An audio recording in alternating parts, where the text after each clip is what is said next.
जयति परम ज्योति समम समस्तैरनंत पर्यायैः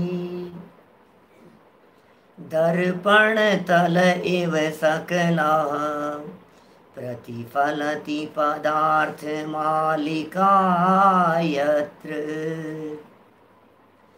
परमागमस्य बीजम् निषिद्ध जात्यन्ध सिन्दुर्विधानम् सकल नय विलसितानां विरोधमथनं नमाम्यनेकान्तम् विरोधमथनं नमाम्यनेकान्तम्।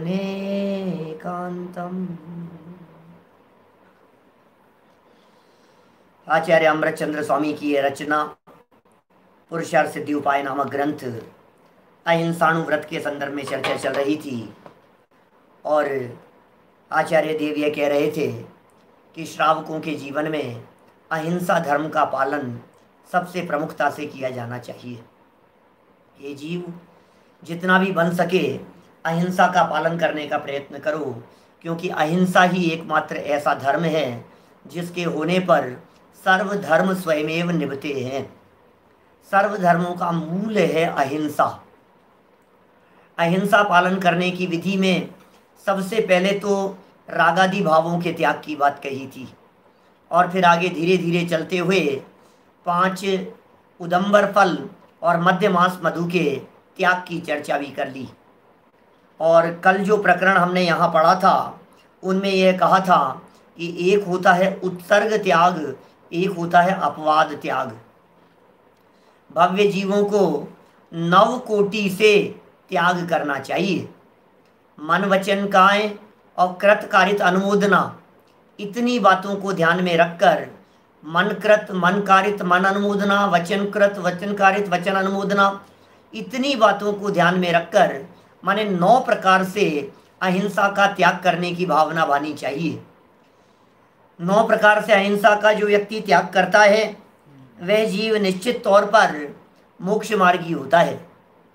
अब यहाँ ये कह रहे हैं कि हिंसा की जो त्याग की बात हमने कही है ये 2 प्रकार से होती है। एक होती है मुनिराजों के लिए, एक होती है गृहस्थों के लिए।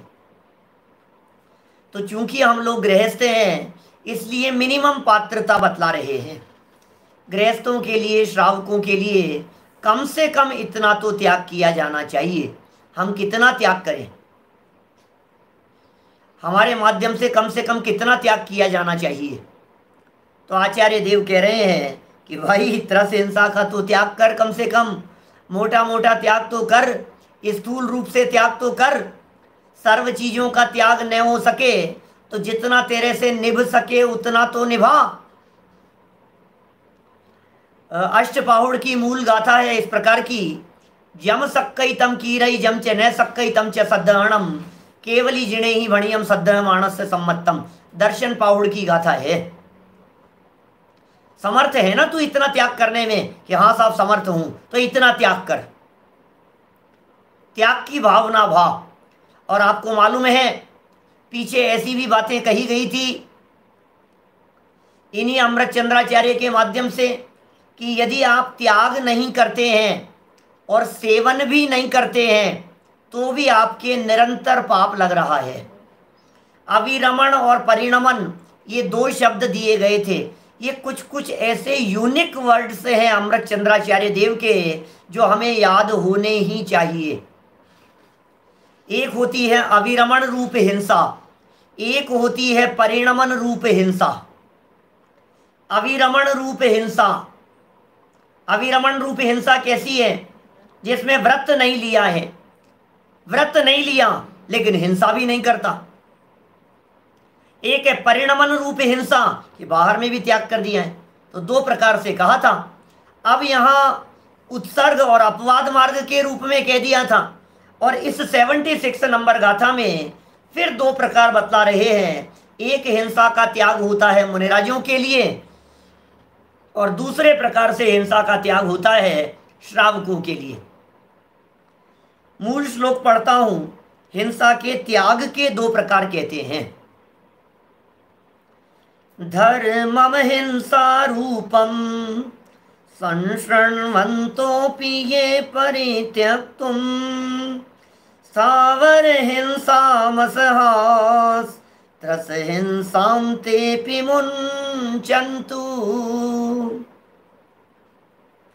ये माने जो जीव अहिंसा रूपम, अहिंसा रूप धर्मम, धर्म को संशृण्वन्त है अपि, भले प्रकार सुनकर भी, स्थावर हिंसाम, स्थावर जीवों की हिंसा, परित्युक्तम असहा, छोड़ने को असमर्थ हैं, ते अपि, वे जीव भी, त्रस हिंसाम मुंचन्तु, त्रस जीवों की हिंसा त्याग दें। देखो भाई, जब हम हिंसा के पूरी तरह से त्याग की बात करते हैं तो निश्चित तौर पर जगत में गृहस्थ लोग यह बात कहेंगे और करेंगे कि पंडित जी इतना तो संभव नहीं है, देखो घर गृहस्थी में रहते हैं, इतना तो हमसे नहीं हो सकता है, आखिर हम कितना पालन करेंगे बताओ, आखिर सब्जी भी खाएंगे, हरी सब्जी भी खाएंगे, घर गृहस्थी के काम भी होंगे। तो हमारे घर गृहस्थी में जितने काम किए जाते हैं, चलना फिरना भी होता है, घूमना भी होता है, वाहनों का उपयोग भी करते हैं। जब कभी हम अहिंसा धर्म के पालन की बात करते हैं तो बहुत से लोग तो कुतर्क करने वाले ऐसी तक बातें कह देते हैं, तो फिर खाना भी बंद कर दो, क्या तो फिर पानी पीना भी बंद कर दो, तो फिर सांस भी क्यों लेते हो आप, सांस लेने से भी हिंसा होती है साहब, सांस लेना भी बंद कर दो आप, तो फिर हिंसा हिंसा, ज्यादा अहिंसा की बातें करते हो ना, सांस लेने से भी जीव मर रहे हैं। फिर कहते हैं दूध पीने में भी मर रहे हैं, बोले दही तो बनता ही बैक्टीरिया से है, तो दही का त्याग कर दो, तुम दही कैसे खाते हो। दुनिया भर के तर्क करते हैं लोग हमसे, और कुल मिलाकर के बातें इस तरह की कहते हैं, ये साहब ये सब होता नहीं है, क्या हिंसा हिंसा की बातें कर रखी है आपने। तो यहाँ अमृत चंद्र स्वामी कह रहे हैं भाई देखो, जो जीव अहिंसा रूप धर्म को भले प्रकार सुनकर भी, अच्छे से सुन लिया हमने, अहिंसा धर्म के बारे में सुन लिया, और सुनकर भी स्थावर जीवों की हिंसा को छोड़ने में समर्थ नहीं है, असमर्थ है, स्थावरों की हिंसा नहीं छोड़ सकता मैं, तो वे जीव भी त्रस जीवों की हिंसा त्याग दें। ये नियम दिला रहे हैं, ये प्रतिज्ञा दिला रहे हैं हमारे को। ये आचार्य अमृत चंद्र स्वामी कह रहे हैं, हमें पता है तुम गृहस्थ हो, हमें मालूम है तुम मुनि नहीं हो गए हो, हमें मालूम है तुम महाव्रती नहीं हो, लेकिन अणुव्रत तो ले सकते हो। त्रस हिंसा को त्याग व्रथा था वर्ण सहारे, शेरडाला की लाइनें हैं ऐसी, त्रस हिंसा का त्याग करो और व्यर्थ में स्थावर जीवों की हिंसा से बचो। ये प्रकरण है। यहाँ देखिए टीका पढ़ता हूं, टोडरमल जी इसके संबंध में क्या कह रहे हैं। ये अहिंसा रूपम धर्मम संशृण्वन्त है अपि स्थावर हिंसाम परित्यक्तुम असहा ते अपि त्रस हिंसाम मुंचन्तु। जो जीव अहिंसा ही जिसका स्वरूप है, ऐसे धर्म का श्रवण गुरु मुख से करते हैं। भाई खुद को तो अकल थी नहीं, गुरु ने बतलाया, गुरु ने सिखाया, गुरु ने समझाया हमारे को, तो जब हमने गुरु से सुना कि नहीं नहीं अहिंसा धर्म उत्तम धर्म है, अहिंसा परम धर्म है, मालूम है आपको, सर्वोत्कृष्ट धर्म है अहिंसा। अहिंसा एक ऐसा वचन है जिस वचन में सारे धर्म गर्भित हो जाते हैं, लेकिन वो अहिंसा वही वाली होगी जो अमृत चंद्राचार्य देव ने कही है। अप्रादुर्भावे खलु रागादि नाम भवत्य हिंसेति तेषामेव उत्पत्ति हिंसेति जनागमस्य संक्षेप है। ये जो परम अहिंसा है, रागादि भाव उत्पन्न न होवे, विकार भाव उत्पन्न न होवे, मन और उपयोग पर पदार्थों की तरफ दौड़े नहीं, कषाय भाव नहीं होवे, इच्छाएं नहीं होवे, इष्ट अनिष्टपन की बुद्धि नहीं होवे, राग रूप परिणति न होवे। जब ऐसी सच्ची अहिंसा होती है तो सच्ची अहिंसा को कहते हैं सच्चा धर्म, परम धर्म, सर्वोत्कृष्ट धर्म। वो सच्चा धर्म है। धर्म का लक्षण अहिंसा कहकर के पुकारा है आचार्यों ने। अहिंसा संयमो तपो, अहिंसा जो है ये धर्म का अंग है, मुख्य अंग है अहिंसा। इसलिए हे भव्य जीवों, अहिंसा धर्म का पालन करो। इस अहिंसा धर्म में मिथ्यात्व का अभाव है। इस अहिंसा धर्म में अविरति प्रमाद कषाय का अभाव है। क्योंकि सर कषाय के अंदर टोडरमल जी ने सबको गर्भित कर दिया। बोलिए, समझ में आ रही है क्या बात आपको? टोडरमल जी साहब ने ये कहा कि जिन जीवों को बंद न करना हो वे कषाय न करें।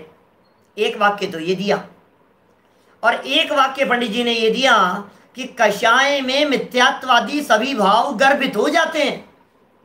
सामान्य पने मिथ्यात्वादी सभी का नाम कषाय है, तो कषाय के अंदर सब गर्भित हो गए। एक बात ये हो गई। तो फिर कषाय में जब सभी बातें गर्भित हो गई, और आचार्य देव कह रहे हैं यहाँ राग द्वेष के त्याग का नाम अहिंसा है, तो राग द्वेष का मतलब कषाय होता है क्या? राग द्वेष के अंदर 25 प्रकार की कषाय आ गई, और कषाय के अंदर मिथ्यात्व अविरति आदि सब गर्भित हो गए। तो यदि ये सब के सब कषाय भाव में गर्भित हो गए हैं, मिथ्यात्व भाव आदि सभी, तो इन सारे परिणामों का नाम है हिंसा। तो सच्ची अहिंसा कब होगी? बोले सच्ची अहिंसा तो तब होती है जब सर्व प्रकार के विभाव भाव नष्ट हो जावे। ये तो हो गई सच्ची अहिंसा। तो ऐसा अहिंसा धर्म है। अब यदि आप ये कह रहे हो हमने इस धर्म का वर्णन सुना, गुरु मुख से सुना, श्री गुरु से सुना, अरे वीतरागी दिगंबर संतों ने हमारे को अहिंसा की महिमा बतलाई, तो ये कह रहे हैं सुनकर के भी अब राग भाव तो है ना, घर गृहस्थी में, परिवार में, पत्नी बच्चों के बीच में, सबके बीच में रहते हुए राग भाव तो है। स्थावर हिंसा को छोड़ने में समर्थ नहीं है।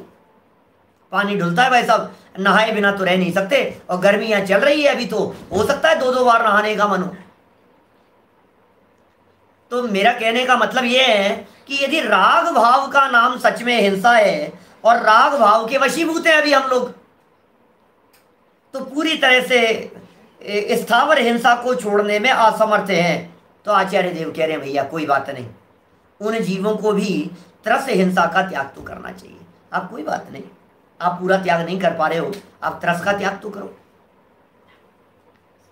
आप त्रस जीवों की हिंसा का तो त्याग करो। देखिए भावार्थ में इन्हीं बातों को उठाते हैं। हो सकता है हमारे बहुत सारे नए लोग जो सुन रहे हैं वे त्रस और स्थावर को भी नहीं जानते हों। यह आवाज पहुंच गई टोडरमल जी तक, और टोडरमल जी ने कहा कि चिंता मत करो, मैं स्थावर भी बतलाऊंगा और मैं त्रस भी बताऊंगा। त्रस जीव कौन होते हैं और स्थावर जीव कौन होते हैं, और किस प्रकार से इनकी हिंसा का त्याग किया जाना चाहिए। भावार्थ पेज नंबर 107 नई पुस्तकों में। हिंसा का त्याग 2 प्रकार से होता है। एक तो सर्वथा त्याग है। हिंसा का त्याग 2 प्रकार से है। एक तो सर्वथा त्याग है, वह मुनि धर्म में होता है, उसे अंगीकार करना चाहिए। लो पहला उपदेश, मुनि व्रत अंगीकार करो। आपको ध्यान है हमने प्रवचन सार की वो गाथा आपको बताई कि नहीं बतलाई? 201 नंबर की गाथा है प्रवचन सार की। शरणानुयोग सूचक चूली का प्रारंभ की है, और कुंद कुंद स्वामी ये कह रहे हैं वहां, वो कहते हैं एवं पणमीय सिद्धे जिनवर वसे पुणो पुणो समणे पड़ी वज्जदु सामन्नम यदि इच्छति दुख परिमुखम। हे जीव पड़िवज्जदु, क्या अंगीकार कर, पड़िवज्जदु सामन्नम, श्रावण्य को अंगीकार कर, मुनिव्रत को अंगीकार कर, मुनि धर्म को स्वीकार कर। कि क्यों महाराज, क्यों घर गृहस्थी को चौपट करा रहे हो? नहीं नहीं, यदि इच्छति दुख परिमुखम, हे जीव यदि तू दुखों से मुक्त होना चाहता है तो मुनिव्रत अंगीकार कर। ये पहला उपदेश होता है आचार्यों का, मुनिव्रत अंगीकार कराने की भावना। ये कह रहे हैं यहां सर्वथा त्याग वह तो मुनि धर्म में होता है, उसे अंगीकार करना चाहिए। किंतु लगा दिया टोडरमल जी, क्या करें? किंतु यदि कषाय वश सर्वथा त्याग न बन सके, ओहो, यदि कषायों के कारण सर्वथा त्याग नहीं हो सके तो त्रस जीवों की हिंसा का त्याग करके श्रावक धर्म को अंगीकार करना चाहिए। क्या यदि आप पूरी तरह से त्याग नहीं कर सको पूरी तरह से यदि आपसे त्याग नहीं हो सके, मान लीजिए त्रस हिंसा का त्याग नहीं हो सकता, तो कम से कम स्थावर जीवों की हिंसा, स्थावर की हिंसा का त्याग नहीं हो सकता तो त्रस का तो करो, ऐसा कह रहे हैं। हिसाब स्थावर नहीं हो सकता तो त्रस का तो कर लो भैया, कम से कम इतना तो करो, श्रावक धर्म अंगीकार करो आप त्रस हिंसा का त्याग करके। यहां कोई त्रस जीव का स्वरूप पूछे तो उससे कहते हैं कि संसारी जीव दो प्रकार के हैं। हम लोग सब संसार में रहते हैं और संसारी जीव दो प्रकार के होते हैं, एक स्थावर और एक त्रस। तत्वार्थ सूत्र का सूत्र याद आता है क्या आप लोगों को? जीव दो प्रकार के हैं, संसारिणो मुक्ताश्य, संसारी जीव और मुक्त जीव। अब जो संसारी जीव हैं वे दो प्रकार के हैं। बोले कौन से? बोले समनस्का मनस्काहा। अब शिष्य कहता है कि आप मन सहित और मन रहित की बात कह रहे हो, हमने तो कुछ और ही सुना था। तो फिर आचार्य फिर दूसरा सूत्र कहते हैं, संसारिणस् त्रस स्थावराः। संसारी जीव त्रस और स्थावर के भेद से दो प्रकार के होते हैं। कि साहब समझ में नहीं आया हमारे को तो कुछ भी, स्थावर क्या होते हैं और त्रस क्या होते हैं, थोड़ा तो समझाओ पंडित जी। तो सुनो, जो एक स्पर्शन इंद्रिय सहित एक इंद्रिय जीव है वे स्थावर है। इंद्रियां तो जानते हैं आप, स्पर्शन, रसना, घ्राण, चक्षु और कर्ण, 5 प्रकार की इंद्रियां हैं। इन्हें 5 ज्ञानेंद्रियां कहते हैं। इन्हें इंग्लिश में 5 सेंस कहते हैं। इंग्लिश मीडियम में पढ़ने वाले जो बच्चे हैं, युवा साथी हैं, वो सब क्या कहेंगे? 5 सेंस, 5 सेंस, 5 इंद्रियां। स्कूलों में पढ़ते हैं, साइंस में पढ़ते हैं। छू करके ज्ञान जो कर सके वो स्पर्शन इंद्रिय वाला, चख करके करे वो रसना इंद्रिय वाला, फिर घ्राण इंद्रिय वाला, ये जिनके घ्राण है। चक्षु देखने की सामर्थ्य आ गई है और कर्ण इंद्रिय सुनने की सामर्थ्य जिसमें आ गई है। ये होते हैं 5 प्रकार की इंद्रियां। उनमें से अकेली स्पर्शन इंद्रिय जिसके हो, 5 में से सिर्फ एक इंद्रिय है, सिर्फ टच करके जान पाता है वो, वे स्थावर हैं। उसके 5 भेद हैं, पृथ्वी कायिक, जल कायिक, अग्नि कायिक, वायु कायिक और वनस्पति कायिक। ये क्या होते हैं? देखो, स्थावर जीवों की चर्चा चल रही है, आगे आएगी थोड़ी बहुत चर्चाएं। स्थावर कहते हैं जिनके स्थावर नाम कर्म का उदय हो। स्थावर कहते हैं जिनके सिर्फ टच करने मात्र से ज्ञान होता है। स्थावर वे होते हैं जिनके आंखें नहीं होती, नाक नहीं होते, कान नहीं होते, रसना इंद्रिय नहीं होती। जो पेड़ पौधे दिखाई देते हैं ये वनस्पति है, एकेंद्रिय जीव हैं। अब आचार्य देव ने कितने पहले लिखा? 1000 साल पहले लिखा है। अमृत चंद्राचार्य 1000 साल पहले, टोडरमल जी ने 350 साल पहले व्याख्या की है। और आपके जगदीश चंद्र बसु को ये जो नोबेल पुरस्कार मिला, ये कितने समय पहले मिला? 100 साल पहले। सोचो जरा, 350 साल पहले टोडरमल जी लिख करके चले गए। हजारों वर्ष पहले हमारे दिगंबर संतों ने, आचार्यों ने लिख दिया, पृथ्वी ही जिसका शरीर है वो पृथ्वी का एक जीव है। खान वगैरह, ये जो पहाड़ वगैरह हैं, ये सब हैं, ये बढ़ते भी हैं और ये एक इंद्रिय जीव हैं सब। एक्चुअल में इनका जो एक्चुअल आकार होता है वो बहुत छोटा होता है। पूरा का पूरा पहाड़ एक इंद्रिय जीव नहीं है, उसमें असंख्यात जीव हैं एक इंद्रिय। ऐसे जल का एक जीव है तो बड़ा विशाल जल समूह है, उसमें एक ही जीव रहता है क्या? कि नहीं, ऐसा नहीं है। उसमें बूंद बूंद में जीव हैं, बहुत छोटा आकार होता है उसका। ऐसे अग्नि का एक जीव है तो बहुत विशाल, 4-4 मंजिल तक की अग्नि की लपटें उठ रही है। अब बतलाओ हमारे को, इतनी मंजिल तक लपटें उठ रही है तो फिर ये क्या होगा? तो अग्नि है, उसके अंदर बहुत सारे असंख्यात जीव हैं। अग्नि में क्या चीज है? हाँ, जल में। अब जैसे मान लो बादल है तो बादल भी जल का एक जीव है, जल दिखता है उसके अंदर बादलों में। जहां जल होगा वहां बादल जल का एक जीव होंगे, ऐसा है। छान करके जीने पर, अब वो चूंकि छाना जाता है ना, छाना जा रहा है, उसका विदारण किया जा रहा है, तो फिर उसमें से वो जीव निकल जाता है, ऐसा है। फिर वो जल रह गया, जल काय रह गया। जल काय, काय मतलब होता है शरीर, और कायिक माने होता है जीव। जल कायिक जीव है, जिसमें जीव रह रहा है वो जल कायिक। अब जीव निकल गया तो क्या रह गया? जीव तो निकल गया और जल काय रह गया, जल का शरीर रह गया। वो उसमें हिंसा का दोष नहीं है। जल कायिक जीवों का शरीर हो, अग्नि कायिक जीवों का शरीर हो। अब जैसे हम अनाज वगैरह खाते हैं, तो जो भी अनाज वगैरह का सेवन करते हैं, ये पूरा का पूरा अनाज ये वनस्पति कायिक जीवों का शरीर है ना। ये वनस्पति काय रह गया है ना, जीव निकल गया और काय रह गया, तो इसमें दोष नहीं लगता है, जीव निकल गया है वो। लेकिन त्रस्त जीवों के शरीर में ऐसा नहीं होता, इसलिए त्रस्त जीवों का शरीर तो मांस है, उसमें निरंतर जीवों की उत्पत्ति भी होती रहती है। अनाज है, मान लीजिए अब गेहूं आ गया यहां, अब गेहूं में नया जीव उत्पन्न नहीं हो रहा है अभी यहां। इसे सावधानी रखने वाली बात है। पृथ्वी ही जिनका शरीर हो, जल जिनका शरीर हो, अग्नि जिनका शरीर हो, वायु ही जिनका शरीर है, और वनस्पति जिनका शरीर है, वे सब एक इंद्रिय जीव हैं। चलिए त्रस की बात करते हैं।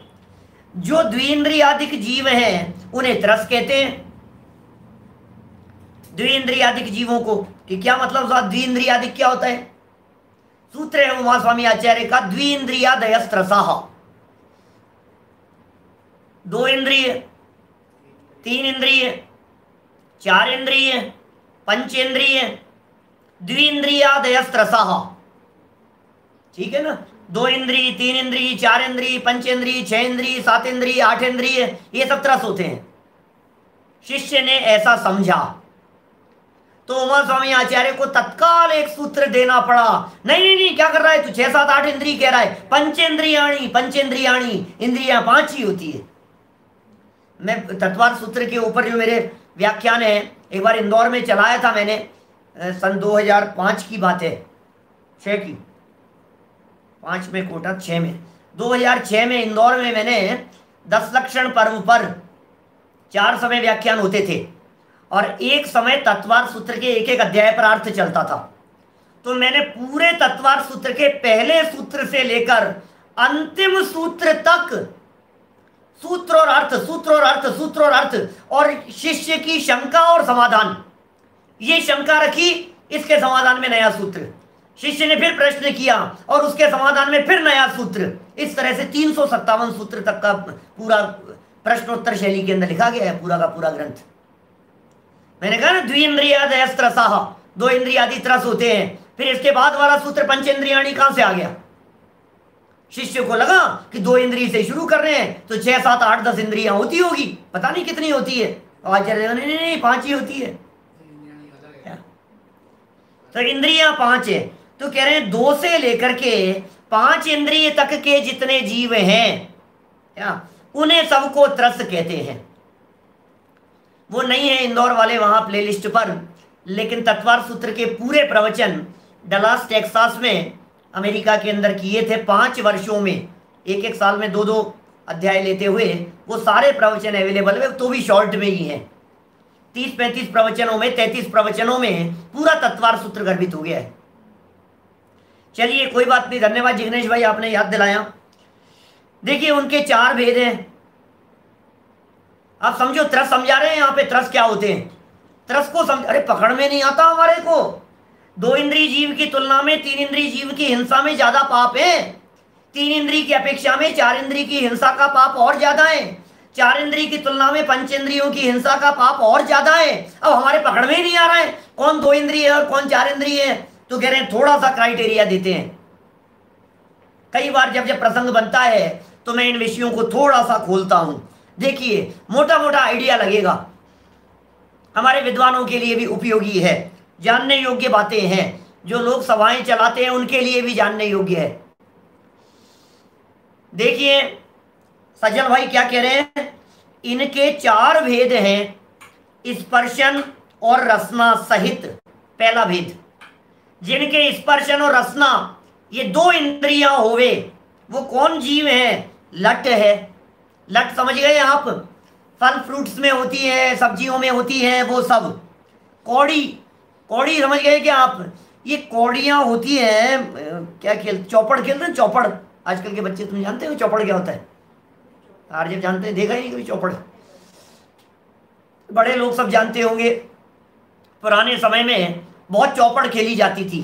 7 कौड़ियाँ होती थी उनमें, कौड़ियाँ, और पासे आते थे, 7 कौड़ियों से खेलते थे उनको, 7 14 हैं, 5 घर के 25 और 30 और इस तरह से चलते थे, उसके अंदर पीटते थे और तोड़ होता था, पता नहीं क्या क्या, ऐसा सब बचपन में खूब देखा है, आप लोगों ने भी बहुत देखा सुना होगा कभी। तो ये जो कौड़ी है ना, कौड़ी जो बीच में से ऐसे कट लगा हुआ होता है, वो 2 इंद्रिय जीव है वो। कौड़ी 2 इंद्रिय जीव है। शंख है, शंख जो शंख बजाते हैं वो भी 2 इंद्रिय है। सीप है, सीप, वो सीप भी 2 इंद्रिय जीव है। और ये फलों वगैरह के अंदर निकलने वाली जो है रेंग करके चलती हैं, वो सब 2 इंद्रिय जीव हैं। शंख भी लिख दिया इन्होंने और घिजाई भी लिख दिया, रेंग करके चलने वाली हो गई, वगैरह 2 इंद्रिय जीव हैं।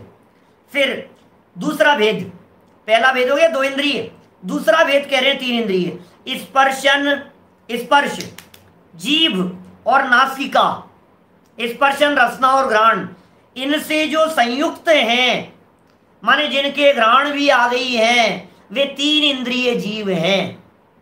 मैं ऐसा कहता हूं 3 इंद्रिय जीवों से काटने की सामर्थ्य आ जाती है। 3 इंद्रिय जीवों से, 2 इंद्रिय जीव काटते नहीं। देखो मोटा मोटा मैं क्राइटेरिया बतला रहा हूं, मैं फिर जब जब ये प्रसंग कहता हूं तब तब कहता हूं, इसे सूक्ष्म कर्णानुयोग की गहराइयों में ले जा करके नहीं समझना, लेकिन अपने मोटे मोटे क्राइटेरिया के लिए हम इनका वेरिफिकेशन करना चाह रहे हैं। सी सेल है कौड़ी, धन्यवाद उल्लास भाई। देखो क्या कह रहे हैं कि हम ये बात कह रहे हैं आपको, मोटा मोटा क्राइटेरिया कैसे लगाएं अपन किसी जीव को देख करके कैसे पहचाने कि छोटा जीव है, बहुत छोटा, रेंग करके चल रहा है। गिजाई, गिजाई को क्या कहते हैं? अब लोग जवाब दे देंगे अभी ऊपर नीचे कोई भी आप लोगों को, क्या होता है गजाई? बरसात के दिनों में हो जाती है, रेंग करके चलती है ऐसी, क्या कहते हैं? और भी कुछ कहते हैं क्या इसको? अलग अलग जगह पर, कहीं गुजरात में अलग कहते हैं, अलग अलग क्षेत्र के हिसाब से भी अलग अलग नाम होते हैं। हम तो पहचानते हैं गजाई को, है ना। कोड़ी जो है ये लाइव नहीं है, कोड़ी जो हो गई है ना, ये कोड़ी मृत शरीर है, लेकिन 2 इंद्रिय जीव का शरीर है कोड़ी। सीप है, अब जब तक वहां थी तब तक तो चेतनता थी उसमें, 2 इंद्रिय जीव, लेकिन अब वो वहां से निकल करके आ गई तो 2 इंद्रिय जीव का शरीर मात्र रह गया। तो ये 2 इंद्रिय से 3 इंद्रिय होते ही क्या हो गया? जैसे कोई जीव 3 इंद्रिय हो गया तो काटने की सामर्थ्य आ गई, लेकिन उड़ने की सामर्थ्य नहीं है। क्या ये कह रहे हैं? कौन कौन से जीव हैं? कीड़ी, कीड़ी तो समझ गए आप, चींटियों की बात है। मकोड़ा, और क्या कह दिया? कान खजूरा। कान खजूरा किसे कहते हैं? बिच्छू जैसा होता है शायद, बिच्छू है, कंचले हैं, काटने वाले जीवों की बात कह रहा हूं, जो ऐसे डंक मार देते हैं, छोटे छोटे से होते हैं। ये सब कौन है? 3 इंद्रिय जीव है ये। काटने की सामर्थ्य आ गई है, लेकिन उड़ने की सामर्थ्य नहीं है। मैंने शायद पहले भी तो बतलाया था आप लोगों के बीच में, शायद पहले भी की थी क्या चर्चा मैंने पुरुषार्थ सिद्धि उपाय में। चलो कोई बात नहीं। फिर कह रहे हैं 4 इंद्रिय कौन होंगे? जहां से उड़ने की सामर्थ्य भी आ गई वे 4 इंद्रिय हो गए, लेकिन छोटे जीव, बड़े पक्षी नहीं समझना। यहां कबूतर चिड़िया जैसे जो पक्षी हैं वे तो सब पंचेंद्रिय हैं, लेकिन जो भी उड़ने की सामर्थ्य वाले हैं, मच्छर है, तितली है, भंवरा है, कीट पतंगे हैं, टिड्डी है, ये सब 4 इंद्रिय जीव हैं। भंवरा है, और क्या क्या लगा सकते हो आप, लगा लो। मकड़ी है, ये सब 4 इंद्रिय है। कॉकरोच है, उड़ता है कॉकरोच। मधुमक्खी है, ये 4 इंद्रिय जीव हो गए सब। 3 इंद्रिय जीवों के अंदर काटने की सामर्थ्य तो आ गई, लेकिन उड़ने की सामर्थ्य नहीं है। वो कौन से जीव होंगे? खटमल है, जू है, जू खटमल हैं, और कैसी चीजें हो सकती है बतलाओ? चींटियां वगैरह तो कही दी इन्होंने, मकोड़ा कह दिया, बिच्छू कंचले बतलाई दिए, बटरफ्लाई 4 इंद्रिय जीव है। देखिए ये कह दिया इन्होंने, मक्खी, भौरा, पतंगा इत्यादि चतुरिंद्रिय जीव है। उनके 4 चीजें होगी, 4 इंद्रिय जीवों के, उड़ने की सामर्थ्य सहित वाले जीव हैं। और स्पर्शन भी है, जिह्वा भी है, नासिका है, नेत्र है, कर्ण सहित जो जीव हैं वे पंचेंद्रिय हैं। उनके 2 भेद हैं। अब पंचेंद्रियों को समझा रहे हैं। पंचेंद्रिय कौन से 2 हैं? बोले जिनके मन पाया जाए वे सैनी है, और जिनके मन न पाया जाए उसे असैनी, असंगी कहते हैं। संगी और असंगी, ख्याल में आ रही है बात? देखो मुझे मालूम है बहुत सारे लोग ऐसे स्वाध्यायी लोग हैं हमारे यहाँ सभा में जो ये कहेंगे, पंडित जी थोड़ा निपटाओ ना यार, फटाफट फटाफट यार। लेकिन निपटा ही रहा हूँ, वैसे तो ज़्यादा अटक नहीं रहा हूँ, बढ़ ही रहा हूँ, लेकिन प्रकरण है तो हमारे को पढ़ना होगा। कुछ लोगों ने मुझे ये भी कहा मांसाहार की ज़्यादा चर्चा मत करो, हिंसा हिंसा की चर्चा को ज़्यादा मत लो, बहुत हो गया हिंसा हिंसा हिंसा हिंसा। भाई मुझे मत कहो, अमृतचंद्राचार्य को कहो, सीधी सी बात है। खूब चर्चा की है, ये ग्रंथ ही हिंसा हिंसा के लिए समर्पित है। इस पुरुषार्थ सिद्धि उपाय ग्रंथ का मूल प्रतिपाद्य ही हिंसा हिंसा की चर्चा है। और चरणानुयोग में हिंसा हिंसा के अलावा और है क्या, बताओ मुझे? चरणानुयोग के ग्रंथों में चरणानुयोग कहते ही उसे हैं ऐसा आचरण जिस आचरण के पालन करने में अहिंसा धर्म का पालन हो सके, वो सर्व आचरण चरणानुयोग की दृष्टि से करने योग्य है। और वो सर्व आचरण जिसके फॉलो करने पर हिंसा होती हो वो सब त्याग देने योग्य है। अरे अभी इसके अंदर ऐसी ऐसी युक्तियों की चर्चा करेंगे, कल तो बहुत मजेदार बातें आने वाली है सच में। ऐसे 12 प्रकार की युक्तियां बतलाइए, कुयुक्तियां आपको मिलेंगे दुनिया में। इस प्रकार के लोग जो ये कहेंगे अरे यार इसमें क्या हो गया, इनकी हिंसा में पाप नहीं लगता, ये हिंसा तो चल सकती है, वो चर्चाएं करने वाले 12 सूत्र कहे अमृतचंद्राचार्य देव ने, मजेदार बातें हैं। चलो संगी असंगी समझ में आ गया क्या? जिन जीवों के मन नहीं होता, क्या मन नहीं होता जिन जीवों के, और पंचेंद्रिय हैं। देखो मन तो 2 इंद्रिय के भी नहीं है, मन तो मक्खी मच्छर जीवों के भी नहीं है, ख्याल में आ रही है बात? तो फिर मन नहीं है तो असंगी है क्या? कि असंगी तो है लेकिन असंगी पंचेंद्रिय नहीं है क्या? वास्तव में संगी असंगी का बंटवारा पंचेंद्रियों में किया गया है। तो जो जीव पंचेंद्रिय होते हैं उनको हमने 2 कैटेगरी बांट दी। एक कैटेगरी हो गई मन रहित वाले जीवों की, जिनके मन नहीं होता, और दूसरी कैटेगरी हो गई जिन जीवों के मन होता है। ये 2 तरह के जीव हो गए, अलग अलग तरह की। अब कह रहे हैं इनमें संगी पंचेंद्रिय को छोड़कर शेष सभी त्रियंच के भेद हैं। संगी पंचेंद्रिय जीवों को छोड़ दो तो बाकी जितने भी कहे हैं वो सब त्रियंच गति वाले हैं। एक इंद्रिय जीव कौन सी गति के? त्रियंच। 2 इंद्रिय त्रियंच, 3 इंद्रिय 4 इंद्रिय, असंगी पंचेंद्रिय बोले सब त्रियंच। एक बात समझ लेना, नियम बना लेना, बड़े बड़े लोगों को कंफ्यूजन रहता है, अच्छे अच्छे पढ़ने वाले पढ़ाने वाले लोगों को भी मैं क्लियर कर रहा हूं बात। मनुष्य गति के जीव, नरक गति के जीव और देव गति के जीव, ये सब नियम से पंचेंद्रिय ही होते हैं और सैनी पंचेंद्रिय ही होते हैं। क्या सर्प जो है ना, सर्प रैंक करके चलता है, दौड़ता है, सैनी पंचेंद्रिय मन है उसके। मन था और सुनने की सामर्थ्य थी, तभी तो राजकुमार पार्श्वनाथ ने उन्हें सुनाया, धर्मोपदेश दिया और वे मर करके धर्मेंद्र पद्मावती हो गए। सुनने समझने विचार करने की सामर्थ्य है उनमें, सुन करके दौड़ करके चले आते हैं। पंचेंद्रिय होते हैं सर्प, सैनी पंचेंद्रिय होते हैं। मैंने आपको क्या बात कही याद रखने के लिए? नारकी, मनुष्य और देव सैनी पंचेंद्रिय ही होते हैं। कोई व्यक्ति ऐसा भी कह नहीं मनुष्यों में कोई ऐसे नहीं होते। अरे मनुष्यों में ऐसे नहीं, तुम्हें इतनी सी खबर नहीं है तुम्हारे को? मनुष्यों में असैनीपन की बात करते हो आप कि तो नारकियों में कोई ऐसे कोई नहीं, सब सैनी होते हैं। सम्मूर्छन मनुष्यों में बोले सैनी पंचेंद्रिय होते हैं, सब मन वाले होते हैं। चलिए ये बता रहे हैं नीचे, देखो कह भी रहे हैं टोडरमल जी साहब, ध्यान से देखिए। संगी पंचेंद्रिय के 4 प्रकार हैं। संगी पंचेंद्रियों के देव संगी पंचेंद्रिय, मनुष्य संगी पंचेंद्रिय, नारकी संगी पंचेंद्रिय और त्रियंच भी संगी पंचेंद्रिय। लेकिन त्रियंच में असंगी भी होते हैं और इन 3 में असंगी नहीं होते हैं। बराबर। ये सब प्रकरण तो जीव समास पढ़ो गोमटसार के अंदर तो मजा आए आपको, थोड़ा सा बुद्धि लगानी पड़े, उपयोग लगाना पड़े, थोड़ा सा थोड़ी सी कसरत होती है ना दिमाग की तो मजा आता है। अब इनमें बात करते हैं अपन। मनुष्य त्रियंच देव नारकियों में समझा रहे हैं, थोड़ा सा देखो। सैनी पंचेंद्रिय मनुष्य त्रियंच देव नारकियों को समझा रहे हैं कौन कौन से जीव हैं। इनमें देव सबसे पहले नंबर पर, देव भवनवासी, व्यंतर, ज्योतिषी और कल्पवासी माने वैमानिक के भेद से 4 प्रकार के हैं। तत्वार सूत्र 4 अध्याय का पहला सूत्र है देवाश चतुर्निकायाः। देव 4 प्रकार के होते हैं।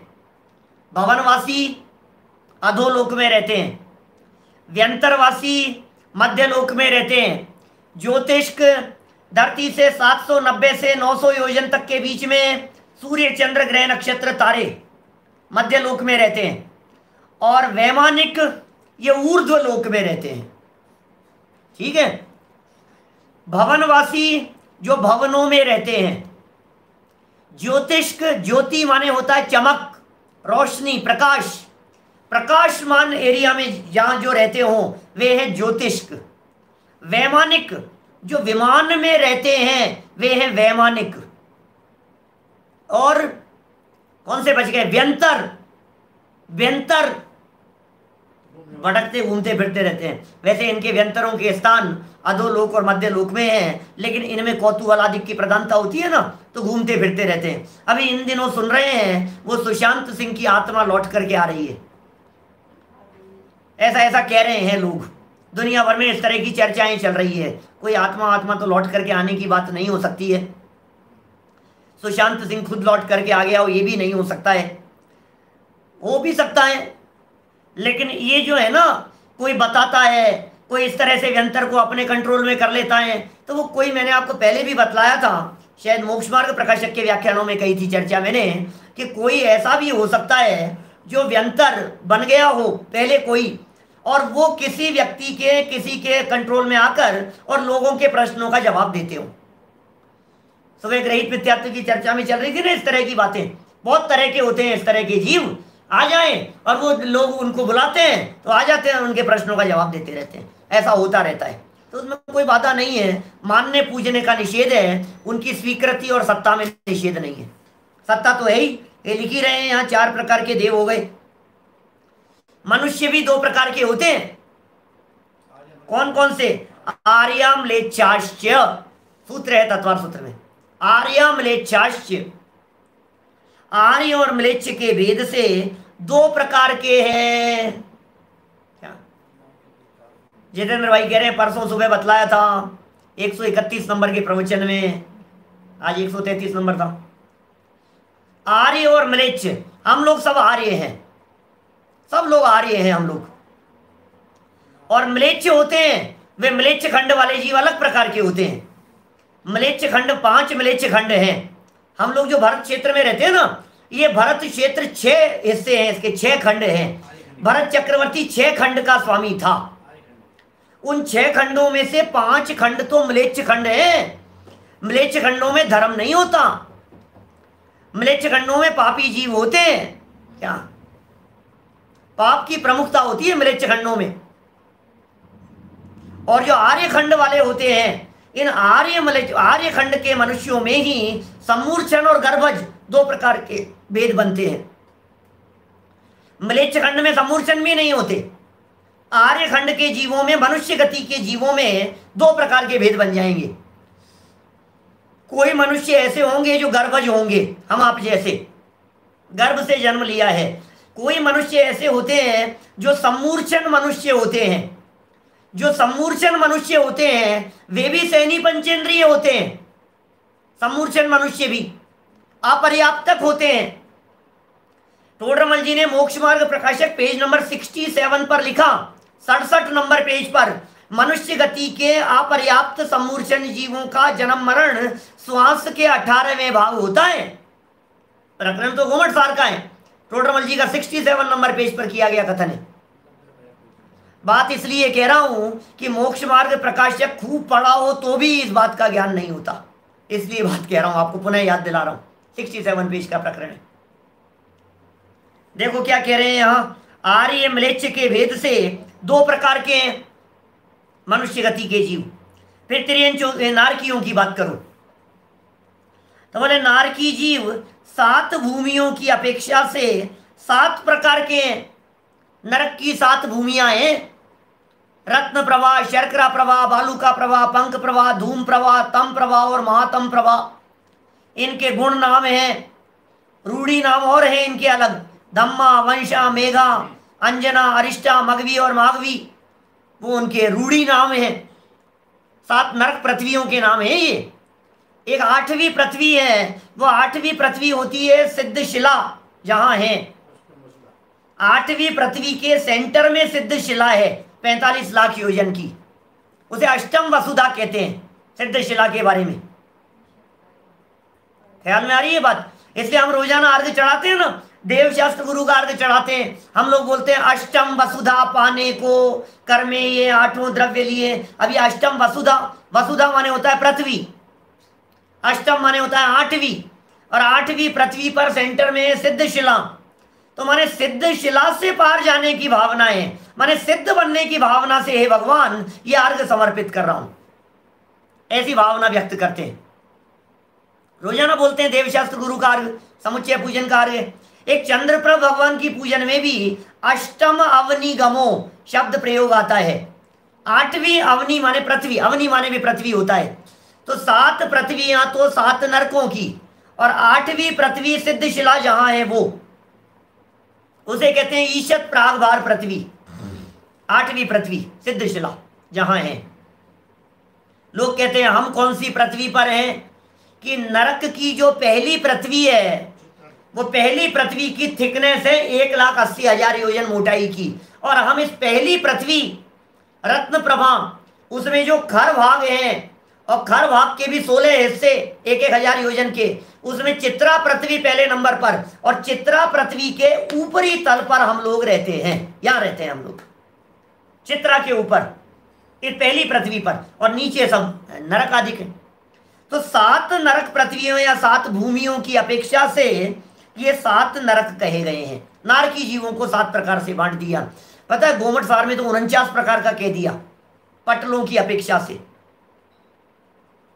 49 पटलों की अपेक्षा से जीव समास के प्रकरण में जहां 406 प्रकार के जीव समास बतलाए हैं, वहां उन्होंने कह दिया कि 7 नरक नहीं, 49 ऐसा पटल नरकों में, उनकी अपेक्षा से 49 प्रकार के नारकी होंगे।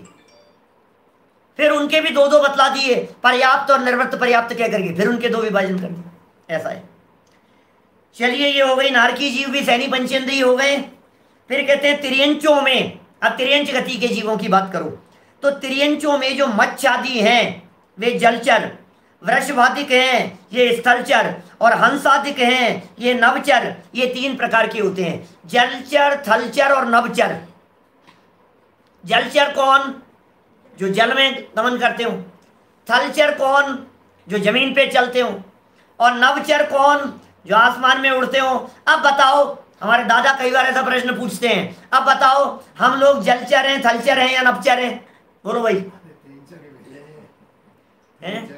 तो व्यक्ति फटाफट कह देता है हम तो थलचर हैं भाई साहब, क्योंकि हम तो जमीन पे चलते हैं, उड़ते थोड़ी नहीं हम लोग।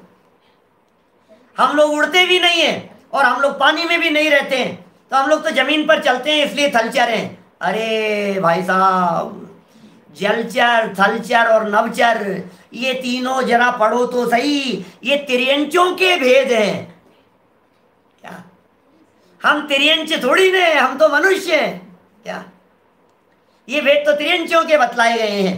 सो इस तरह से ये अपन समझ ही गए, जल में रहने वाले मछली मगरमच्छ वगैरह तो जलचर हैं, और हाथी घोड़ा कुत्ता बिल्ली भैंस बैल हैं ये सब थलचर हैं, और हंस कबूतर चिड़िया आदि ये सब नवचर हैं। ये 3 प्रकार हैं। त्रस स्थावर के ये भेद जानकर इनकी रक्षा करनी चाहिए। अमृत चंद्राचार्य का इस 76 नंबर के श्लोक का निर्देश क्या है कि हे भव्य जीवों सुनो, क्या, हे भव्य जीवों, हमें हमारी भावना तो ये है कि अहिंसा धर्म का ये उपदेश सुनकर तुम त्रस स्थावर सर्व प्रकार के जीवों की अहिंसा का पालन करो, और अंतरंग में रागादि परिणाम से रहित ज्ञायक की आराधना पूर्वक निश्चय अहिंसा का पालन करो। भावना तो यह है। लेकिन यदि इतनी अहिंसा का पालन न हो सके तो कम से कम त्रस जीवों के भेदों को जानकर त्रस हिंसा के त्याग तो कर ही देना चाहिए। कम से कम त्रस जीवों का त्याग तो कर दो आप। आज ही त्रस जीवों का त्याग हमें कर देना चाहिए। बाहर में त्रस जीवों का त्याग, और त्याग कैसे करना, तो 9 कोटि से त्याग करने का विधान जो 75 में कहा, और अंतरंग में ज्ञायक स्वभाव की आराधना पूर्वक अनंतानुबंधी कषाय से विरक्ति, और फिर आगे बढ़ते हुए अप्रत्याख्यान से विरक्ति, और फिर प्रत्याख्यान से विरक्ति। इतना कोर्स हमारा इस मनुष्य जीवन को प्राप्त करके स्वीकार करने योग्य है। ये कोर्स है हमारा इस जीवन का। त्रस और स्थावर जीवों से विरक्ति, और इसके अलावा अनंतानुबंधी अप्रत्याख्यानावरण और प्रत्याख्यानावरण, इन 3 कषायों से मुक्ति। इतना इस मनुष्य जीवन का कोर्स है। हम अपनी योग्यता अनुसार, हम अपनी भावना अनुसार, हम अपनी शक्ति और सामर्थ्य के अनुसार यथासंभव इन बातों का पालन करते हुए अपने गृहस्थ धर्म को निभाएं और गृहस्थ धर्म को सफल सार्थक करें। इसी मंगल भावना से बात को यहीं विराम देता हूं। निज निधि निज में बताई यह अनंत उपकार है, इसके लिए जिन वाणी माँ को वंदना शत बार है, वंदना शत बार है। 9 बार नमोकार मंत्र।